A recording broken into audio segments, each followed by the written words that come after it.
Pessoal, eu sou o Adalberto Barbosa, do bairro do Cuiabá, de Nazaré Paulista. E há mais ou menos 2 anos nós iniciamos um projeto reciclando geladeiras velhas e transformando-as em geladeiras literárias.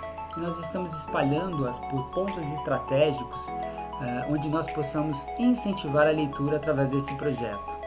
Então, nós temos recebido livros de doação de várias pessoas, de vários municípios, inclusive do projeto Itaú Leia para uma Criança. Então, seja você também um incentivador dessa ideia e abrace-a. Venha conosco, seja o nosso parceiro. Um grande abraço e obrigado a todos.